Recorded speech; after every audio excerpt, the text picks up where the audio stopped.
What's going on, everyone? Welcome back to the channel. So today I'm not too pumped about making this video. We're going to be talking about the Rebel again. So the other day while I was driving on the turnpike, I actually had a tire blowout. If you know my truck, you know I'm on the 4-inch BDS lift kit that keeps the air ride, and I'm also on 35s. So I didn't have a spare tire for this, so I had to go ahead and throw on actually one of the stock wheels right there so I could actually, you know, more or less limp the car home. But if you've been following me a while, you also know for about the past, I'd say 8 months now, I've been having issues with the air ride where it won't actually, you know, self-adjust anymore. It won't raise, it won't lower, it won't go into aero mode. I can't manually change it, but the car hadn't deflated. It was still able to drive, so I didn't really fuck with it too much. But I think I finally wore out my luck, and the truck decided to completely deflate. So now it is stuck in exit entry mode. I think you guys can see here, the truck, it's definitely a lot lower than it typically is. I mean, just look at the back. It's, you know, it's really low. Again, if you've watched my videos, the bottom of the fender liner is typically like up to here, so it's really low. So as you can see, we got the dreaded Rebel lean now.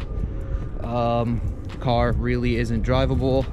I've been fucking with it for like the past 2 days, trying to fix it, changing the fuses, trying to do a factory reset, all that stuff. None of it's working, so unfortunately I'm having to take it to the dealership. You know, I hate taking my truck to the dealership because it seems like every dealership that I deal with down here in South Florida, they just want to play games. They see that the truck is modified, they don't even want to touch it. And if you guys are fellow 4th gen Rebel owners, you already know that the air suspension in these trucks are dog shit, and that the dealers really don't know how to fix them. Their solution to fixing any sort of issues is to just go ahead and replace the entire system, which isn't a fix. It's basically just, you know, a cop out. But, you know, even look down here. Look at those CV axle angles. There's no way you can drive like that. That thing right there, that's about to fucking tear. So it's not even safe to drive this truck right now because it's just going to create more problems. And basically you're driving like on the freaking bump stops. You go over just a tiny little speed bump and you feel like the truck's falling apart. So since I am in the process of actually, you know, parting this truck out and taking off all the mods, I went ahead, got rid of the axle dump right there, went ahead, threw the stock exhaust tips back on there. But I also wanted to show you something what I personally think might be the issue here. So if we go into the back and you can kind of see the rear bag there, you notice how it's like all compressed kind of evenly and it's straight. So if we come over to the driver's side, that's not so much the case over here. You can see it's kind of squashed and kind of like tilted here. It's kind of leaning a little bit towards the left. I think that might be an issue in there. I think that the airbag might be crumbled inside that little sleeve, and that's what's kind of causing an issue here. Well, at least I hope that's the case anyway. Or possibly maybe one of the you know, like the leveling link sensors, which are right there.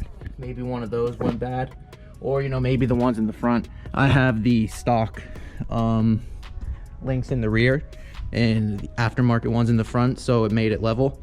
So hopefully it's just a sensor, or you know, a bag that's just like crimpled. Hopefully it's not a compressor, because that's like a $2,000 fix, and I don't really want to be dumping $2,000 into a truck that I'm about to be trading in. So yeah, that's that. I also wanted to kind of just show you guys what I was actually doing to try and get this car to like reset. So if you come in here and, you know, start your truck up, typically, you know, this thing right here will show, you know, whatever mode you're in. You know, obviously right now it's in exit entry mode, obviously, you know, wonderful sign right there. But come over here, we try and like push it. Yeah, no movement at all. So typically when you get a situation with the air ride where you need to reset it, you hold both of these two buttons there and you hold it for 30 seconds, the truck will actually reset the air suspension. That isn't working for me because I truthfully don't know. But another way you can go ahead and more or less get your truck back up to level if you are having this issues, you have to go into the settings, go to your suspension. If it's not moving, you can put your truck in transport mode, and that will actually lower your truck all the way to exit entry mode. So if your truck's not going down or it's off of level, go and hit that button. It'll lower it all the way down, and then you can go back to here to wheel alignment mode. You push that, and that will automatically raise your truck back up to normal ride height mode. So if that's not working, that's a great alternative to get your truck back to reset. But unfortunately, I've been trying to do that and it just does not seem to be working. So you do that, and if all else fails, it might be a fuse. So let me go ahead and show you guys what fuse you want to look at. It's a 40 amp fuse, and I believe it's in fuse position FA. So you come in here, you look at this little schematic underneath here, and this is the actual fuse right here, and it is FA. So you look at it right there, you come over to a little chart, you can see there, FA, air suspension compressor. So that's the fuse right there. I've already gone ahead and switched out this fuse. Unfortunately, that wasn't the issue for me, but if you guys are experiencing this issue, go ahead, check that fuse. That might resolve your issue. The next morning. And we're back. Okay, so obviously we're back in the garage now. That last clip was actually filmed a few days ago. That was on Sunday.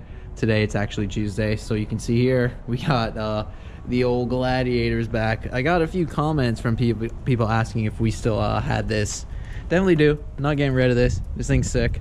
Very grateful to have this because I really needed a truck for the past 2 days at work. So this thing definitely came in handy. You can see back there, it's kind of a mess now, so I need to clean this up.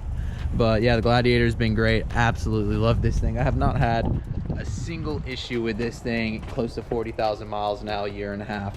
This thing is fucking awesome. I love the Gladiator. But I just got word from the dealership that the truck is ready. So we're gonna head up there.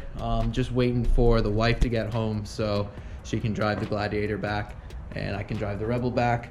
But they kind of explained everything to me, what's going on. So I'm just gonna, basically go up there, get the truck, and then once the truck is back down here, I'll fill you guys in on what exactly happened, because yeah, I want to give you guys a fair warning about the fucking DDS air suspension lift kit. That was the fucking issue. Shocker, right? But yeah, so let me go ahead, guys, get up to the dealership, get back down here, and we can talk some more about the damn Rebel. And boom, just like that, guys, we are back. It's actually another day now. It's actually Wednesday. This video has basically taken 5 days to film, but as you can see, the Rebel's back, Gladiator's gone, all four corners now, all sitting nice and level once again, not riding on bump stops anymore. Positioning on the airbags all seem to be good now. So yeah, that was an issue like I had expected it was, but I'm gonna go ahead and show you the invoice now. And I just want to make this clear for people that are potentially wanting to lift their 4th gen Ram Rebel with the air ride. I'm just gonna be blunt with you. I had 0 issues before I started fucking with the air suspension, and ever since I have, it's been a fucking nightmare. The installation was a nightmare. It never worked 100% afterwards. So take that for what it's worth. We can sit here and say that it was installed incorrectly. I personally think that was the case. Or we can just say, hey, this system isn't 100% reliable. In a lot of cases, we can see online that even factory unmodified ones are failing. So you're asking for trouble once you start messing around with an already finicky system. But for now, everything seems to be working fine. We don't have that ridiculous axle angle anymore. So the Rebel's back. The BDS lift kit again. Modify at your own risk.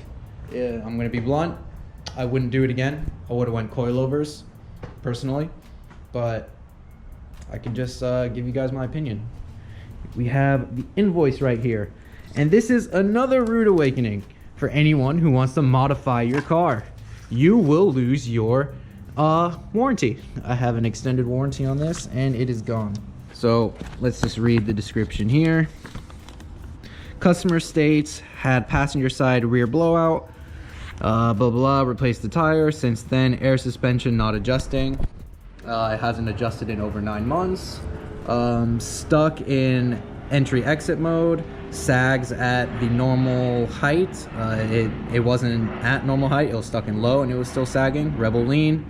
But let's see. Aftermarket air valves installed are leaking. Remove aftermarket valve. Install OEM valves. Refill system. Reset. Approximate repair. $775.